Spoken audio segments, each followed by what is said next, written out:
এইবারের যেটিকে আপনি জনগণ এবং ছাত্রদের আন্দোলন আপনি বলছেন, যে আপনার কাছে কি মনে হয় না যে এই আন্দোলনটি বিএনপির নেতৃত্বে হলে, বা বিএনপি যত বছর ধরে এই আন্দোলনটি করতেছিল সে বিএনপির নেতৃত্বে যদি আন্দোলনটি সফলতা পেত, তাহলে আসলে এই যে সরকার এবং সরকারের মধ্যে যে বিভিন্ন দুর্বলতার কথা আমরা শুনছি নানাভাবে, সেটি হতো না? আবার অন্যভাবে প্রশ্ন করলে, যে এই আন্দোলনটিতে যে বিএনপি নেতৃত্ব দিয়ে সফল হতে পারলো না, সেইটাকে আপনি কিভাবে মূল্যায়ন করেন? দুটো জিনিস। একটা হচ্ছে যে এখানে আপনার বিএনপি নেতৃত্বে হলে অনেক ভালো হতো, বিএনপি নেতৃত্বে হয়নি এ কথাটা বলছেন কেন? বিএনপি তো এর মধ্যে শেষ দিন পর্যন্ত, শেষ মুহূর্ত পর্যন্ত ছিল এই আন্দোলনে। এই ছাত্র জনতার আন্দোলন শুরু হয়েছে 2 মাস হলো, তার আগে তো আমরা মাঠে, এবং আমরাই আপনার মরেছি, আমরা জেলে গেছি, আমাদের 60 লক্ষ লোকের বিরুদ্ধে মামলা হয়েছে, আমাদের 700-এর উপরে মানুষ আপনার গুম হয়ে গেছে, ইলিয়াস আলী সহ। এইটা তো আমরা, আমাদের 15 বছর ধরে এটা চলছে, এবং অকথ্য অত্যাচার নির্যাতন আমাদেরকে সহ্য করতে হয়েছে। এবং ছাত্ররা যখন এসছে, তখন আপনার তারা যে প্রথমে কোটা আন্দোলন, তারপরে সেই হত্যা, পরে সাথে সাথে তারা আপনার এক দফা আন্দোলনে গেছে। We have given total support to them. আপনি সেই সময়কার পত্রিকাগুলো দেখুন, আমার বক্তব্যগুলো দেখুন। আমি প্রতিদিন সেই সময় আপনার প্রেস কনফারেন্স করেছি ওই কয়েকটা দিন, এবং ওই দিন সম্পূর্ণ আমি ছিলাম। আমরা এখানে বিভক্তি আনতে চাই না। আমরা এখানে মনে করি, এটা বিভক্তি না। আমি আমার বক্তব্যটা শেষ করে ফেলি ভাইয়া। জি জি, প্লিজ প্লিজ। সেটা হচ্ছে যে এই বিষয়টাকে আমরা এক করে দেখতে চাই। এখন যে কোনো ধরনের একটা মিসআন্ডারস্ট্যান্ডিং তৈরি হওয়া, বা একটা ভুল বুঝবুঝি হওয়া, সমঝোতার অভাব হওয়া, এটা কিন্তু দেশের জন্য এই মুহূর্তে এতটুকু মঙ্গলজনক হবে না। না, এটা আমি আপনার সাথে দ্বিমত পোষণ করছি না, কিন্তু আপনি বলছেন যে আপনি আসলে সাপোর্ট দিয়েছিলেন, আপনার সেই ব্যাপারে কোনো সন্দেহ নেই। আমরা প্রতিদিন আপনার বক্তব্য আমরা মিডিয়ায় দেখেছি, সরাসরি দেখেছি, বক্তব্য দেখেছি।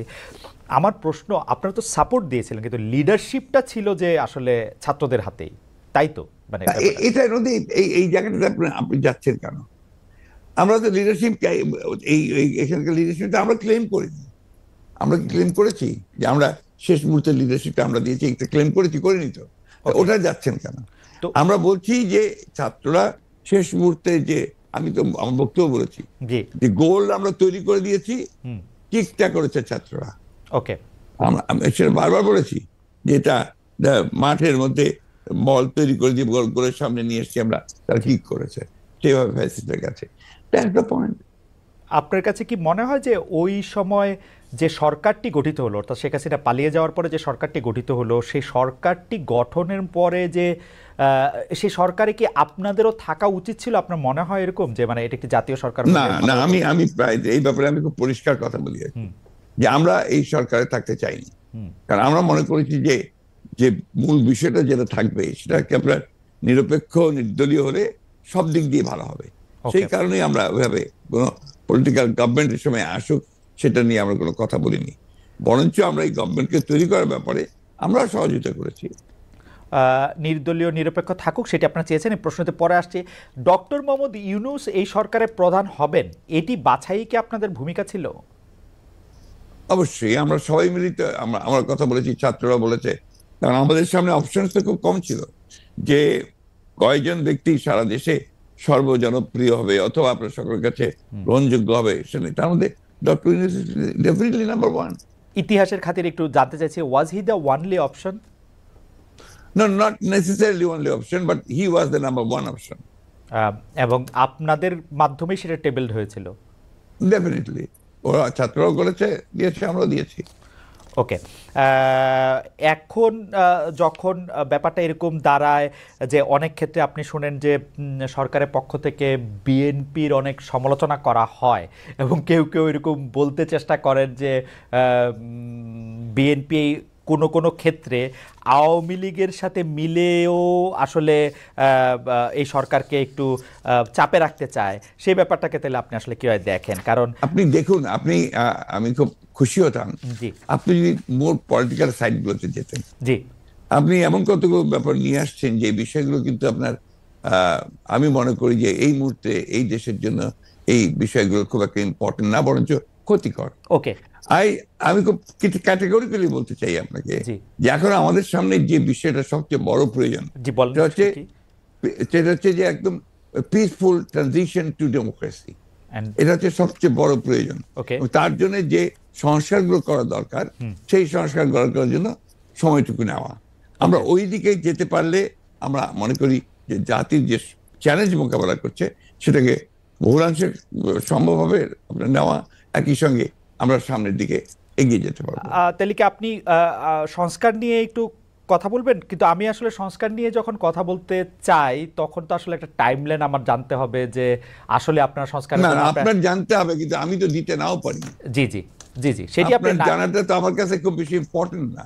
ওকে, তাইলে আপনার কাছে ইম্পর্টেন্ট এখন হচ্ছে যে মানে কোনটা, যে এই সরকার আমার কাছে আমি খুব পরিষ্কার করে বলেছি, জি আমি মনে হয় যে আমি কোনো অস্পষ্ট নেই। জি আমি বলেছি যে এই সরকার যে সংস্কারের কাজে হাত দিয়েছে সেই সংস্কারগুলো যারা দ্রুত শেষ করবে, এবং সেটা স্পষ্ট করে বলাও আছে আমাদের যে একটা সুষ্ঠু অবাধ নির্বাচনের জন্য যেটুকু প্রয়োজন সেটুকু করেই তা যাবে, এটা আমাদের বক্তব্য। কিন্তু তাদের মূল যে 6টা কমিশন তারা করেছে সেই 6টা যত দ্রুত করতে পারে আমরা মনে করি সেটা দ্রুতই করে নিয়ে যাওয়া সম্ভব। এটা কোনো ব্যারিয়ার না, নো ব্যারিয়ার। ওকে, আপনি কি মনে করেন যে নির্বাচন সুষ্ঠু করার জন্য সংবিধানে উপপ্রধানপতি, উপরাষ্ট্রপতি, 2বারের বেশি প্রধানমন্ত্রী না হওয়া, সংসদ উচ্চকক্ষ এগুলি খুব গুরুত্বপূর্ণ? মানে এগুলি না না, আপনি জিনিসটার ব্যাখ্যাটা বোধহয় আমার মনে হয় যে আপনি আপনার মতো করে দিচ্ছেন। ব্যাখ্যা দিচ্ছি। আমরা যেটা সবাই আমরা যেটা লক্ষ্য করেছি সেটা আমরা দেখেছি যে আপনার বাংলাদেশের যে রাষ্ট্র কাঠামো যেটা বারবার পরিবর্তন হয়েছে ৭২ সাল থেকে আপনার কিছুদিন আগে পর্যন্ত শেখ হাসিনা সেটাকে আপনার তছনছ করে দিয়েছে। এটাকে একটা স্ট্রাকচার আনা দরকার। আগেরটাই যে থাকবে তার তো মানে নেই। আমরা মনে করেছি এই কাজগুলো হলে এটা আরো সুন্দর হয়, যে কারণে আমরা আমাদের মতো করে আমরা 31 দফা দিয়েছিলাম। সেই 31 দফার প্রেক্ষিতে আমরা এই বিষয়গুলোতে আমরা এসেছি। আমরা রাষ্ট্রপতি প্রধানমন্ত্রীর যে আপনার ক্ষমতার ভারসাম্য সেটাকে রক্ষা করতে চেয়েছি, এবং একই সঙ্গে আমরা মনে করেছি যে উপরাষ্ট্রপতি হলে সেখানে আরেকটা ব্যালেন্স তৈরি হয়। আমরা মনে করেছি যে আপনার উপপ্রধানমন্ত্রী হলে সে আরেকটা ব্যালেন্স তৈরি হয়, একটা মন্ত্রীদের মধ্যে প্রধানমন্ত্রীদের মধ্যেও ক্ষমতার ভারসাম্য সৃষ্টি হয়। Democracy and parliament form of democracy, এটা তো আপনার কারো কাছে সুনির্দিষ্ট একক ব্যক্তির হাতে ক্ষমতা থাকে না, right? Parliamentary form of democracy বেশি করে সেই জিনিসটাই আমরা করার চেষ্টা করেছি। আপনি আসলে এটি আমাদের স্বীকার করতেই হবে যে আপনি বরাবরই এই ব্যাপারে কনসিস্টেন্ট। আপনি এই ব্যাপারটি এমন কি অগস্টে শেখ হাসিনা পালিয়ে যাওয়ার পর সেই অগাস্ট থেকে আপনি বলে আসছেন যে আওয়ামী লীগকে বাদ রেখে নিষিদ্ধ করে নির্বাচন, গণতন্ত্র ঠিকঠাক চর্চা হবে না। আমি প্যারাফ্রেজ করছি, correct me if I am রং। প্রধান উপদেষ্টা ডক্টর মোহাম্মদ ইউনূসও সম্প্রতি সরাসরি বলেছেন বিএনপি যেহেতু চায় না সেহেতু আওয়ামী লীগকে নিয়েই নির্বাচন হবে। আওয়ামী লীগ নিয়ে আপনাদের এই অবস্থানের কারণ কি? প্রতিপক্ষের নিষ্ক্রিয়তার বদলে আমার মনে হয় এই জায়গায় বলতে আমি বাধ্য হচ্ছি, যে প্রফেসর ইউনূস সাহেব সঠিক, আমরা যেটা বলেছি সেটা সঠিকভাবে তিনি প্রেজেন্ট করেন নাই।